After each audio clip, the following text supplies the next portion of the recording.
इस वीडियो में बात करेंगे कंपैरेटिव एनाटॉमी के बारे में। कंपैरेटिव एनाटॉमी एक साइंस का शोबा है जो मुख्तलिफ जानवरों के स्ट्रक्चर और ऑर्गन्स का मुकाबला करती है ताकि उनकी सिमिलरिटीज़ और डिफरेंसेस को समझ सके। ये स्टडी हमें जानवरों के एवोल्यूशन और उनके कॉमन एंसेस्टर्स के बारे में मालूमात फ्राहम करती है। देखें तो चिड़िया और चमगादड़ के पर हैं।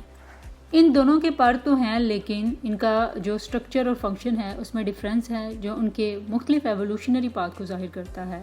डॉल्फिन और शार्क के फिन्स। डॉल्फिन और शार्क दोनों के फिन्स हैं, लेकिन डॉल्फिन एक मैमल है और शार्क एक फ़िश जो कन्वर्जेंट एवोल्यूशन को दिखाता है।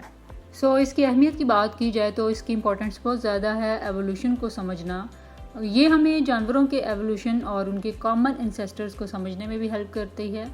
और इसके अलावा मेडिकल रिसर्च में देखें तो इंसानों और जानवरों के ऑर्गन्स के मुकाबले से हमें मेडिकल रिसर्च में बहुत हेल्प मिलती है, जैसे ऑर्गन ट्रांसप्लांट और ट्रीटमेंट्स।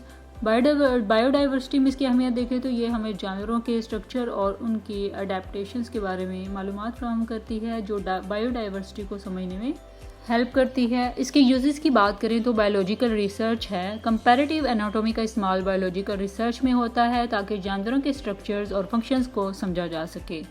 इसका इस्तेमाल मेडिकल एजुकेशन में भी है। मेडिकल स्टूडेंट्स कंपैरेटिव एनाटॉमी को स्टडी करके इंसानी बॉडी और उसके ऑर्गन्स को बेहतर तौर पर समझ सकते हैं। एवोल्यूशनरी स्टडीज़ है तो एवोल्यूशनरी बायोलॉजी में कंपैरेटिव एनाटॉमी का इस्तेमाल होता है ताकि जानवरों के एवोल्यूशनरी रिलेशनशिप और अडेप्टेशन को समझा जा सके। आई होप सो आपको कंपैरेटिव एनाटॉमी का कंसेप्ट क्लियर हो गया होगा। For more informative and latest video kindly subscribe my channel.